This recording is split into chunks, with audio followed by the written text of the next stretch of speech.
స్వరం, క్రీస్తు స్వరం, క్రీస్తు స్వరం, ఇది క్రీస్తు స్వరం. ప్రియులారా, క్రీస్తు స్వరము అనే కార్యక్రమానికి మిమ్మల్ని ఆహ్వానిస్తున్నాను. రెవరెండ్ డాక్టర్ టి దేవానందం గారు సీనియర్ పాస్టర్ మరియు బైబిల్ టీచర్, జాతీయంగా అంతర్జాతీయంగా వాడబడుచున్న దైవజనులు ఇప్పుడు వర్తమానం అందిస్తారు.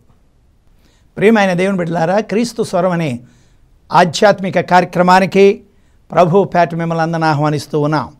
ఈ దినాంశ భాగము అబద్ధమాడుట మాని సత్యమే పలకవలెను. ఇది రక్షణ మార్గములో 16 మెట్ల శీర్షికలో 5వ మెట్టై ఉంటుంది. ఎఫెసీయులకు రాసిన పత్రిక 4వ అధ్యాయం 25వ వచనాన్ని మనము ధ్యానము చేయనై ఉంటూ ఉన్నాం. మనము ఒకరికొకరు అవయములై ఉన్నాము గనుక మనం అబద్ధమాడుట మాని ప్రతి వాడును తన పొరుగు వానితో సత్యమే పలకవలెను. దేవుడి వాక్యమును దీవించి ఆశీర్వదించునుగాక. ప్రార్థించుకుందాం. ప్రేమ నమ్మకమైన మా పరలోకపు తండ్రికి స్తోత్రాలు. మేము ఆ యొక్క శీర్షిక రక్షణ మార్గంలో 16 మెట్ల అనుభవంలో 5వ మెట్టులోనికి మమ్మల్ని నడిపించినందుకై వందనాలు, స్తోత్రాలు. ఇది ధ్యానం చేయనయించుండగా మీరు మాతో మాట్లాడి మీరే మహిమను ఘనతను ప్రభావమును పొందమని యేసుక్రీస్తు పేరట వేడుకొనుచున్నాము తండ్రి, ఆమెన్. ప్రియులారా, మనము రక్షణ మార్గంలో 16 మెట్ల శీర్షికలో 5వ మెట్టులోనికి వచ్చి ఉన్నాము. ఆ 5వ మెట్టు ఏమిటనగా అబద్ధమాడుట మాని సత్యమే పలకవలెను అనే మాట అపోస్తలుడైన పౌలు 4వ అధ్యాయంలో 25వ వచనంలో వ్రాయబడి ఉన్నది. అయితే ప్రియుల, గత 4 వారాలు 4 మెట్టులు ధ్యానం చేసాం. ఏమిటనగా మొదటి మెట్టు పిలువబడిన పిలుపుకు తగినట్లుగా జీవించుట, అది మొదటి మెట్టు, రక్షణ మార్గంలో మొదటి మెట్టు. రెండవది సంపూర్ణ వినయాన్ని ప్రదర్శించుట, అది 2వ మెట్టు అయి ఉంటున్నది.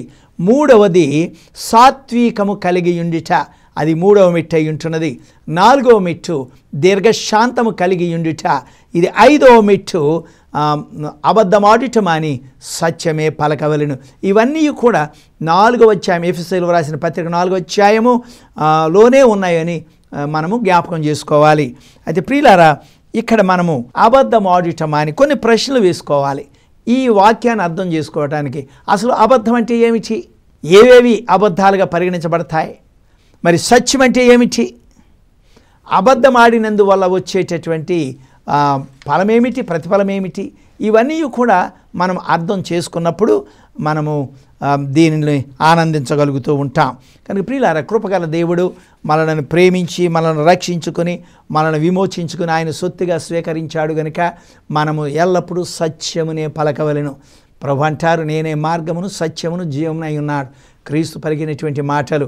ఆయన సత్యవంతుడు గనుక క్రీస్తును అనుసరించేటటువంటి నీవు నేను, క్రీస్తును ప్రతిబింబించవలసినటువంటి నీవు నేను, క్రీస్తు యొక్క స్వభావాన్ని కలిగి ఉండవలసినటువంటి నీవు నేను సత్యమునే పలకవలెను. ఏమిటంటే సత్యం అనేది విశ్వాసులకు ఉండవలసినటువంటి స్వభావము. అబద్ధమాడుట అనేది అపవాది సంబంధమైనటువంటిదని జ్ఞాపం చేసుకోవాలి. 2 విషయాలు. ఒకటి, క్రీస్తును అనుసరించేవారు క్రీస్తు స్వభావమైనటువంటి సత్యాన్ని ప్రదర్శించాలి. రెండవది, అబద్ధమాడేటటువంటి వారు అపవాది సంబంధులను కూడా మనము జ్ఞాపకం చేసుకోవాలి. మొదటి మాటను మనం చూసుకుంటే ఎఫెసీయులకు రాసిన పత్రిక 4:25 వచనాన్ని మాత్రమే మనం ధ్యానం చేస్తూ ఉన్నాం. వారం వెంబడి వారము ఒక్కొక్క మెట్టు, ఈ యొక్క రక్షణ మార్గంలో 16 మెట్లు శీర్షికలో 5వ మెట్టులోనికి దేవుడు మనలను నడిపించారు. మొదటి మాట ఏముంది అక్కడ? 25వ వచనంలో మనము ఒకరినొకరు అవయములై ఉన్నాము అని వ్రాయబడింది.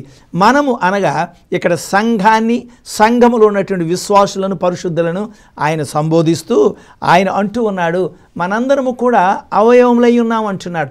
క్రీస్తు సంఘానికి శిరస్సు అయి ఉన్నాడు. ఆయన యొక్క శరీరములో సంఘం అనేటటువంటి శరీరము నీవు నేను అవయవములై ఉన్నాము అనగా ప్రతి అవయవము కూడా మరి క్రీస్తుకు చెందినటువంటిది. అనగా ప్రతి వారు కూడా ఈ అవయవములు ఎందుకు సంబోధించాడు అపోస్తలుడైన పౌలు తెలుసునా? ఆయన ఈ అవయవములు ఎప్పుడు కూడా వంతులాడుకోవు, పని చేయకుండా ఉండవు, కలహము చేయవు, సోమరిగా ఉండవు. నాలుక చూడండి, నాలుక అది కేవలము మంచి పదార్థాలను భుజిస్తూ ఆనందిస్తూ ఉంటుంది. కానీ కష్టపడి సంపాదించేది ఎవరు? చేతులు కాళ్ళు. కనుక అది ఎప్పుడూ కూడా చేతులు కాళ్ళు నాలుగు తనవు నీవు కేవలము తింటున్నావు, ఆనందిస్తూ ఉన్నావు. మేమైతే నీకు కష్టపడి సంపాదించి నీకు పెడుతూ ఉన్నామని ఎప్పుడూ కూడా కాళ్ళు కానీ చేతులు కానీ నాలుగుతో అనవు. అలాగే సంఘములో ఉన్న ప్రతి విశ్వాసి కూడా కలహమాడడానికి వీలు లేదు. తన వంతు దేవుడు తనకిచ్చినటువంటి తలాంతులు, వరములు, తనకిచ్చిన సామర్థ్యము, శక్తి, సమయము దేవుని కొరకు వారి వంతు వారు పని చేయాలనేది తెలియచేయడానికి ఇక్కడ వ్రాయబడి ఉన్నది. కనుక మనందరము కూడా క్రీస్తు యొక్క సంఘములో మనము అవయవములై ఉన్నాము. కనుక అది సంతోషకరమైన దుఃఖకరమైనటువంటిదని మనందరము కూడా కలిసి ఉండాలి, కలిసి పని చేయాలనేదే ఈ యొక్క భావమై ఉంటూ ఉన్నది. కనుక ఇక్కడ వ్రాయబడినటువంటి మాట ఏమిటంటే 5వ మెట్టులో అబద్ధమాడుట మాని సత్యమే పలకవలను. మీరు జ్ఞాపకం చేసుకుంటే ఈ 16 మెట్ల శీర్షికలో చేయవలసినది ఒకటి, చేయకూడదని ఒకటి ఇచ్చాడు. అబద్ధమాడుట మానాలట, సత్యం పలకాలట. యథార్థమైన కోపము చేయాలట, యథార్థమైన కోపమే కనబరచాలట. దొంగతనం చేయకూడదు, ఇతరులకు కనుక చేయవలసింది వ్రాశాడు, చేయకూడదు కూడా. యేసుప్రభు ఎప్పుడు బోధించినా లేక పరిశుద్ధ గ్రంథములు రెండూ కూడా చెప్తూ ఉంటారు, చేయవలసింది చేయకూడనిది. ఇక్కడ ఏది చేయకూడదట? అబద్ధం ఆడుట మానాలట. అబద్ధం అనగా ఏమి? ఇది అపవాది సంబంధమైనటువంటి స్వభావము.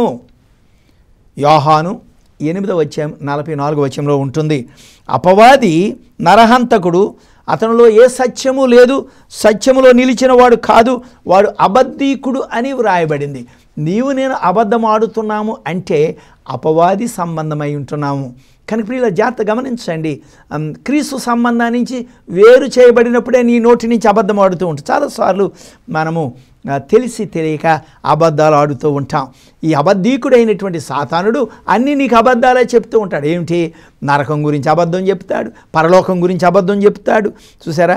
మరణము గురించి, జీవము గురించి, వాక్యము గురించి, మంచిని చెడుగా, చెడును మంచిగా సృష్టించి అబద్ధం చెప్తూ ఉంటాడు. ఎందుకంటే సాతానుడు అబద్ధీకుడు కనుక అబద్ధం అనేటటువంటిది క్రైస్తవ జీవితంలో ఉండడానికి వీలు లేదు. అనేకమైనటువంటి సంస్థలు అబద్ధాలు ఆడుతూ ఉంటాయి. ఏమిటంటే ఆర్థిక సంస్థలు, వ్యాపారవేత్తలు, పారిశ్రామికవేత్తలు, టీవీ ప్రసంగాలు కూడా, ఆ ప్రకటనలు కూడా అన్ని అబద్ధాలే పలుకుతూ ఉంటాయి.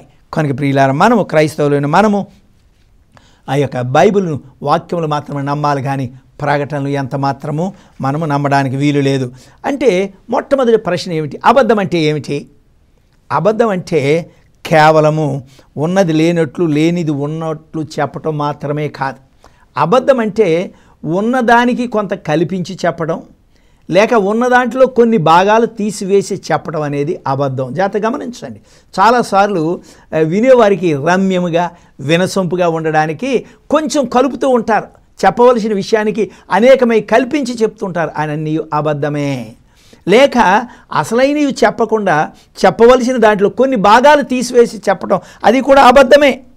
ఎందుకంటే అది రమ్యముగా ఉండడానికి ఈ విధముగా కల్పన కథలు చెప్తూ ఉంటారు. ప్రియులారా, కల్పనా కథల వైపు ఇది అంత్యకాలంలో పరిశుద్ధ గ్రంథం ఏమంటుందంటే కల్పనా కథల వైపు ప్రజలు మొగ్గు చూపుదురు అంటున్నారు. కల్పనా కథలన్నీ కూడా వినడానికి రమ్యముగా ఉంటాయి.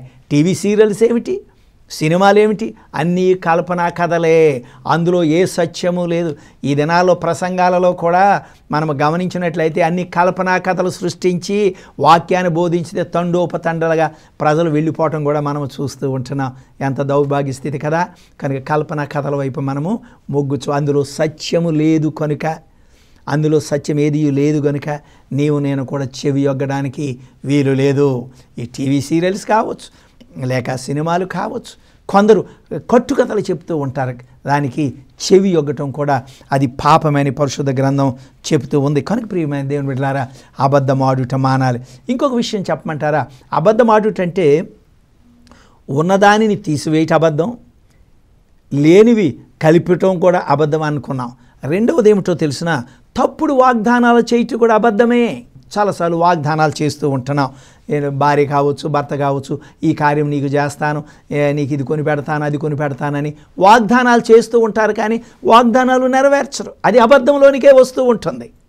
తప్పుడు వాగ్దానాలు చేయడానికి వీలు లేదు. ఈ దినాల్లో యవనస్తులు కూడా ఆ భ్రమలో తప్పుడు వాగ్దానాలు నమ్మేసి వారి జీవితాన్ని బలి చేసుకున్నట్టు యవన బిడలు పేపర్లో చదువుతూ ఉంటున్నారు. వారి జీవితాన్ని బలి చేసుకుంటున్నారు, ఆత్మహత్యలు చేసుకుంటున్నారు తప్పుడు వాగ్దానాలు నమ్మి.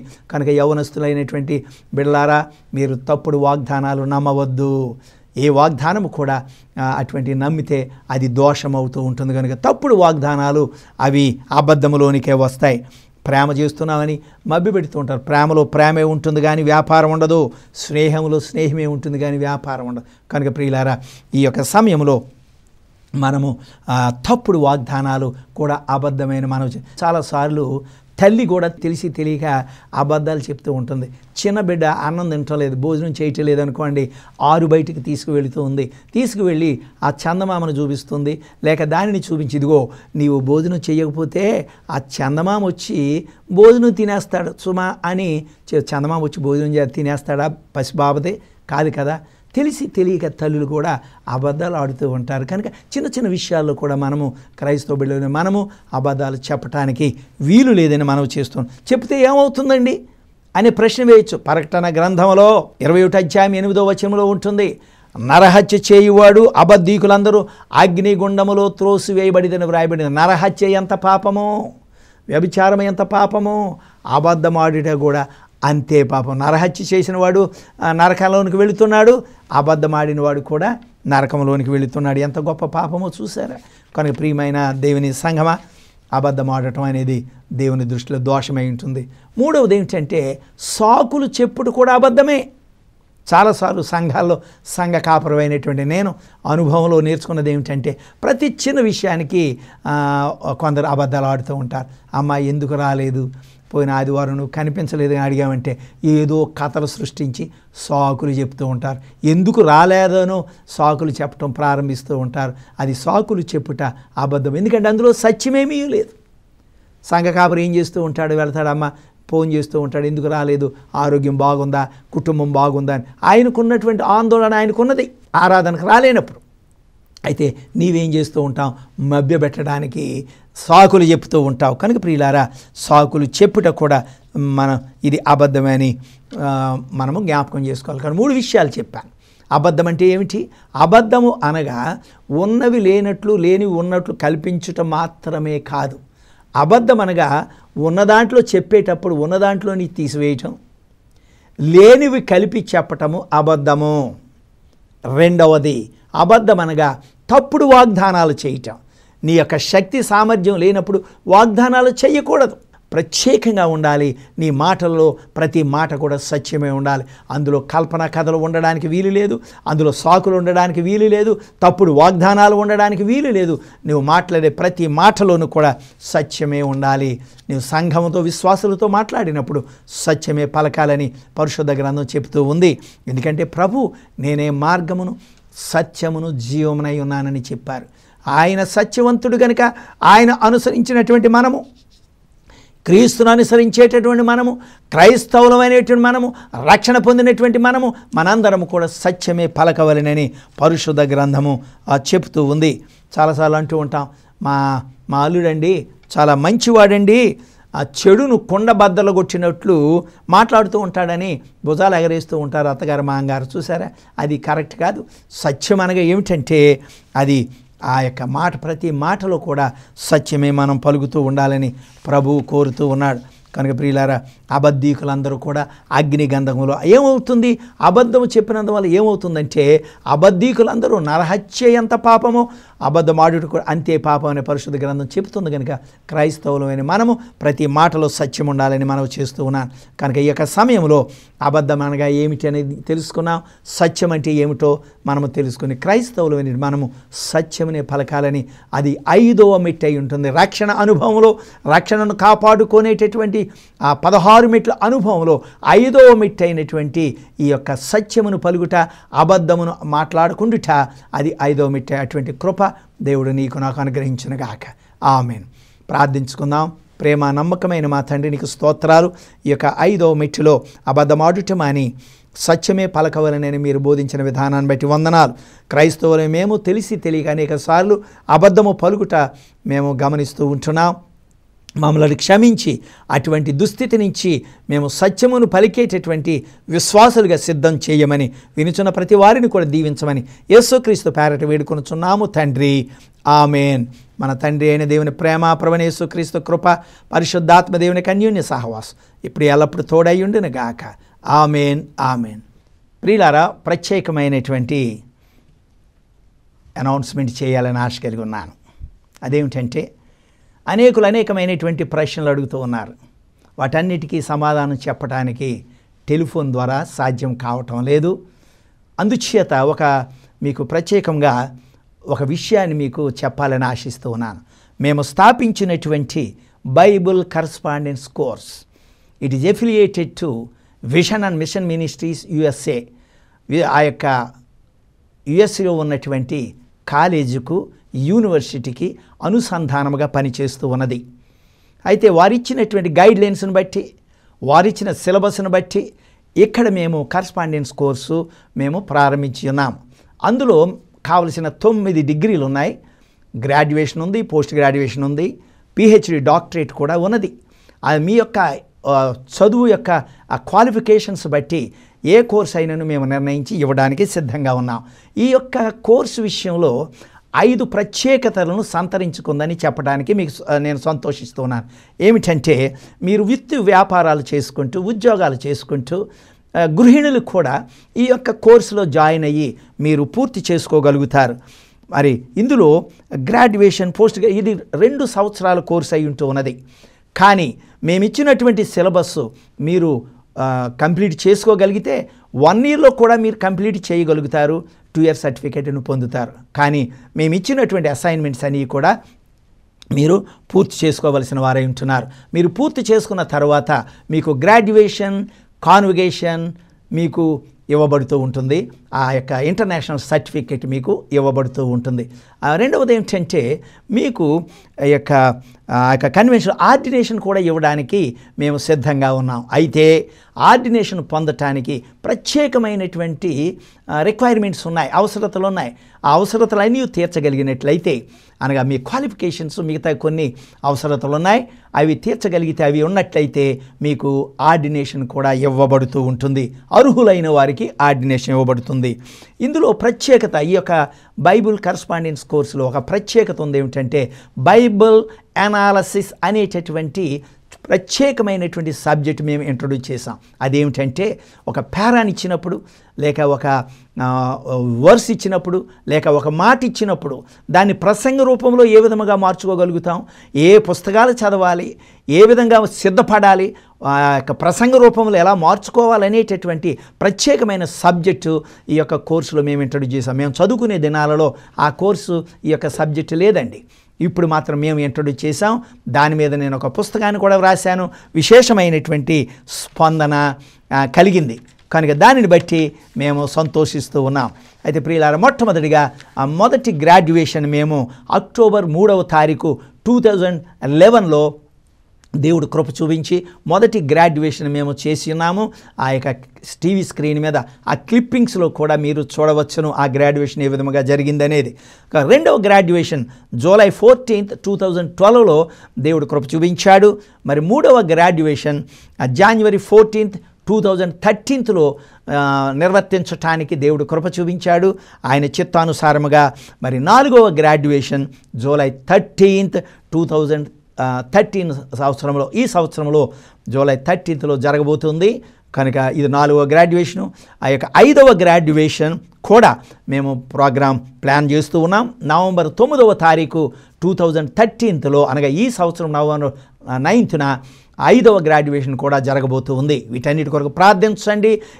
ఇందులో చేరి మీరు ఈ యొక్క వాక్యాన్ని బోధించాలంటే ఏ విధంగా రూఢిగా, సూటిగా, క్రమబద్ధంగా, అర్థవంతంగా, సందర్భానుసారంగా వాక్యాన్ని బోధించాలంటే మీరు ఈ కోర్సులో చేరి మీరు ఆశీర్వదించబడాలని కోరుతూ ఉన్నాను.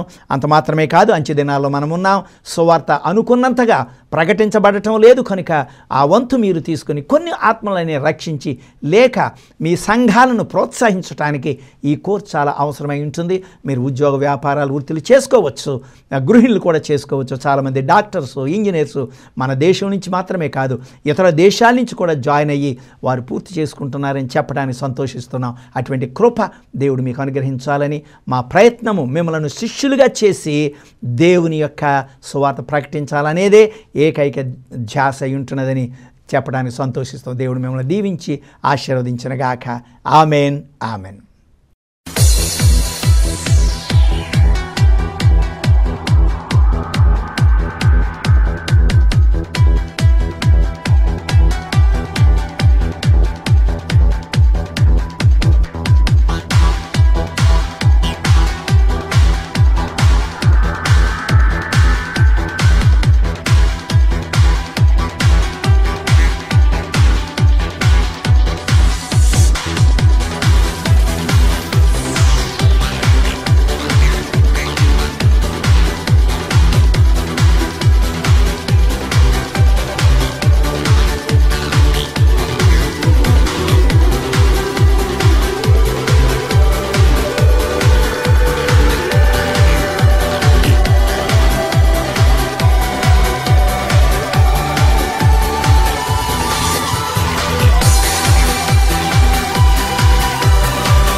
ప్రియమైన దేవుని బిడ్డలారా, ప్రత్యేకమైనటువంటి ప్రకటన చేయాలని ఆశ కలిగి ఉన్నాను.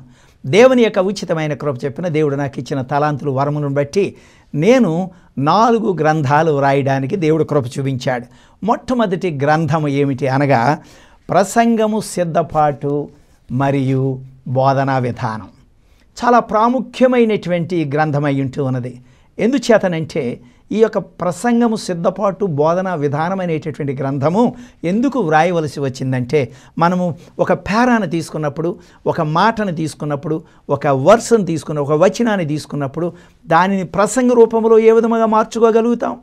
ఏ పుస్తకాలు చదవాలి, ఏ గ్రంథాలు రిఫర్ చేయాలి, దానిని 1 గంట సేపు మనము బోధించాలంటే, అనేకమైన ఆత్మీయ సత్యాలు గ్రహించాలంటే ఏ విధంగా సిద్ధపడాలి అనేటటువంటి విధానంగా మనను తర్బీదు చేయడానికి ఈ ప్రసంగము సిద్ధపాటు మరియు బోధన విధానం అనేది మనకు ఉపయోగకరంగా ఉంటుంది. అంత మాత్రమే కాదు ప్రియులారా, ఇక మనం ప్రసంగం ఏ విధంగా బోధించాలి, మన మాటల ఉచ్చారణ ఎలాగ ఉండాలి, మన యొక్క డ్రెస్ ఏ విధముగా ఉండాలి, తల ఏ విధముగా దువ్వుకోవాలి, కాళ్ళు ఎలా పెట్టాలి, మన ఉచ్చారణ ఎలా ఉండాలి, ఇవన్నీ కూడా క్రమబద్ధంగా ఏ విధముగా ఉండాలి అనేది కూడా ఇందులో క్రోడీకరించబడింది.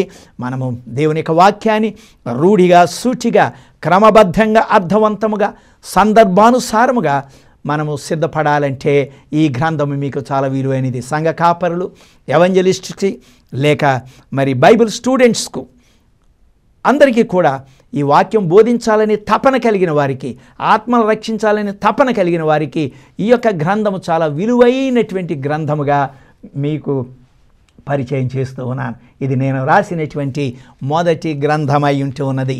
దేవుని ఉచితమైన కృప చెప్పిన మీరు ఇచ్చిన ప్రోత్సాహాన్ని బట్టి మరి ఒక గ్రంథాన్ని నేను వ్రాశాను. అదేమిటంటే ధన్యతల వేదిక 1వ వచనం ప్రసంగం. యేసుక్రీస్తు ప్రభువు ఆ కొండ మీద చేసిన ప్రసంగం మత్తయి 5, 6, 7 అధ్యాయాల్లో కొండ మీద ప్రసంగం చేశారు. ఆయన ఒక్క మాటతోనే చెప్పారు. ఆ ఒక్క మాటలో అనేకమైన ఆత్మీయ సత్యాలు ఇమిడి ఉన్నాయి. ఏమిటి ఆత్మీయ సత్యాలు? ఉదాహరణకు ఆత్మ విషయమే దీనులైన వారు ధన్యులు, పరలోక రాజ్యం వారిది అన్నాడు. ఆత్మ ఏమిటి, మనస్సు ఏమిటి, హృదయం ఏమిటి, ఇవన్నీ క్రోడి ఏ విధముగా పనిచేస్తాయి అని అక్కడ వ్రాయబడలేదు. ఆత్మ విషయమే దీనత్వం అంటే ఏమిటి అవన్నీ కూడా ఈ యొక్క గ్రంథంలో మీకు పరిచయం చేశాను. అంత మాత్రమే కాదు, అనేకమైనటువంటి మాటలు హెబ్రీ భాషలో లేక గ్రీక్ భాషలో వేరువేరు అర్థాలు చూపిస్తూ, ఉదాహరణకు మీరు లోకానికి ఉప్పు అయి ఉన్నారని యేసుప్రభు చెప్పారు. లోకానికి ఉప్పు అంటే అతి సాధారణమైన వస్తువు, పదార్థం, సులువుగా దొరికే పదార్థం, చౌకగా దొరికే పదార్థం. ప్రభు అన్నాడు అక్కడ శిష్యులను, అక్కడ విశ్వాసులను చూసి, మీరు లోకానికి ఉప్పు అయి ఉన్నాడంటే వారిని చులకనగా చూడడమా? కానే కాదు. మరి ఏమిటంటే దాని అర్థం ఏమిటంటే, గ్రీకులో థియాన్ అంటారు, THEON, థియాన్ అంటారు. థియాన్ అంటే ఇంగ్లీష్లో డివైన్, తెలుగులో పరిశుద్ధత అని భావన వస్తూ ఉంటుంది. కనుక మీరు లోకానికి థియాన్ అయి ఉన్నారు అనగా మీరు లోకానికి డివైన్ అంటే మీరు పరిశుద్ధులు. నేను పరిశుద్ధుడై ఉన్నప్పుడు మీరును పరిశుద్ధులని చెప్పడానికి మీరు లోకానికి ఉప్పు అయి ఉన్నారని ఆయన సంబోధించి చెప్పాడు. జ్ఞాపకం చేసుకోండి, అనేకమైన పదాలు ఈ విధముగా మనకు అర్థం కాక ఉప్పుకున్న లక్షణాలన్నీ విశ్వాసులు కలిగి ఉండాలని బోధించడం మనం చూస్తూ ఉంటున్నాం. సాత్వికం అంటే రుడీస్పాస్ అంటారు, చాలా విలువైనటువంటి మాటలు మాట్లాడాడు. దీర్ఘశాంతం, మ్యాక్రోథూమియా, ఓర్పు, హుపోమోం, ఇవన్నీ కూడా ఓర్పు, సహనము, దీర్ఘశాంతం ఒకటేనండి అని బోధించడం చూస్తూ ఉంటాం. ఒక్కటి కాదు, వేరువేరు పదాలు వేరువేరు విధాలుగా సందర్భాలలో వాడబడ్డాయని, దాని అంతరార్థం ఏమిటని ధన్యతలు చూపిస్తుంది. మూడవ పుస్తకం ఏమిటంటే పరలోక రాజ్య ఉపమానములు, ఆత్మీయ సత్యాలు అనేటటువంటి గ్రంథాన్ని మూడవ గ్రంథముగా నేను వ్రాసాను. అదేమిటంటే పరలోక రాజ్య ఉపమానములు, ఆత్మీయ సత్యాలు. ఏమిటి పరలోక రాజ్య ఉపమానములు? యేసు ప్రభు బోధించినప్పుడు పరలోక రాజ్యం ఆవగింజను పోలి ఉంది, పరలోక రాజ్యము చేపలు పెట్టి వలను పోలి ఉంది, పరలోక రాజ్యము పులిసిన పిండిని పోలి ఉంది అన్నాడు. ఇదేమిటి? పరలోక రాజ్యం ఏమిటి, పులిసిన పిండి ఏమిటి, ఆవగింజ ఏమిటి, చేపలు పెట్టే వాళ్ళు ఏమిటి, ఏ విధంగా అర్థం చేసుకో? పరలోక రాజ్యము ఇటువంటి వాటితో పోల్చాడు. అర్థం ఏమిటి? ఆత్మీయ సత్యం ఏమిటి? ఈ పుస్తకంలో పరలోక రాజ్యము, ఆత్మీయ సత్యాలు అనేటటువంటి గ్రంథంలో నేను క్రోడీకరించి వ్రాసినటువంటిది. నాలుగో దేవుడు అదే యొక్క ప్రోత్సాహంతో నాలుగో పుస్తకాన్ని కూడా రాశాను. ఏమిటంటే సూచక్రియలు, అద్భుతాలు, ఆత్మీయ సత్యాలనే గ్రంథం, 4 గ్రంథాన్ని వ్రాశాను. ఇందులో అనేకమైన ఆత్మీయ యేసు ప్రభు అనేకమైన సూచక్రియలు, ఆశ్చర్యకార్యాలు, అద్భుతాలు చేశాడు. ఆయన ఏదో చెయ్యాలని చెయ్యలేదు, ఆయన పరలోక ధర్మాన్ని, పరలోక మర్మాన్ని బోధించడానికి చేశాడు. ఏదో నిన్ను నన్ను మభ్యపెట్టడానికి మనలను ఏమిటంటే పరలోక ధర్మము మర్మాన్ని తెలియచేయడానికి సూచక్రియల ద్వారా, ఆశ్చర్యకార్యాలు, అద్భుతాల ద్వారా. ఉదాహరణకు 5,000 మందికి ఆహారం పెట్టి నేనే జీవాహారమునై ఉన్నాను అన్నాడు. చనిపోయిన లాజరును లేపి నేనే జీవను పునరుద్ధానం అని అన్నాడు. చూసారా? గుడ్డివానికి కళ్ళిచ్చి నేనే లోకానికి వెలుగై ఉన్నాను, నేనే లోకానికి వెలుగై ఉన్నాననే పరమసత్యాన్ని, పరలోక ధర్మాన్ని, మర్మాన్ని బోధించటానికి ఆయన సూచక్రియల ద్వారా, అద్భుతాల ద్వారా ఆయన చూపించాడు కదూ. అందుచేత అవన్నీ మీరు గ్రహించాలంటే ఈ యొక్క వాక్యాన్ని, ఇది యొక్క గ్రంథాన్ని చదవాలి. అనేక విషయాలు ఇది మీరు ఒకవేళ మీరు ఇతరులకు, అన్యులకు బోధించాలనడానికి వెళుతూ ఉన్నప్పుడైతే మీరు ఏం చేయాలో తెలిసినా మీరు బైబిల్ తీసుకోండి, తర్వాత ఆ యొక్క పాటల పుస్తకం తీసుకోండి. అన్యులకు బోధించడానికి వెళ్ళినప్పుడు ఈ గ్రంథాన్ని కూడా తీసుకువెళ్ళండి, మీకు అనేక విధాలుగా ఉపయోగకరంగా ఉంటుంది. లేదు పాస్టల్ కాన్ఫరెన్స్కి వెళుతున్నావు, అందులో వారికి బోధించాలంటే ధన్యతల వేదికని తీసుకువెళ్ళండి. అనేకమైన ఆత్మీయ సత్యాలు ఇందులో మర్మాలు ఉంటాయి. లేక ఇంటి దగ్గరే ఉండి వాక్యాన్ని సిద్ధపడాలనుకుంటే ప్రసంగం సిద్ధపాటు మరియు బోధన విధానం ఉంటుంది. ఈ విధంగా వేరు సందర్భాల్లో, సందర్భాలలో మీరు ఉపయోగించడానికి దేవుడు నాకు కృప చెప్పిన, ఆయన కృప చెప్పిన 4 పుస్తకాలు రాశాను. ఆశీర్వదించబడతారని ఈ చదవండి, మీరు బోధించండి, ఆత్మను రక్షించండి, ఆశీర్వదించండి. దేవుడు మిమ్మల్ని దీవించి ఆశీర్వదించినగాక. Amen, amen.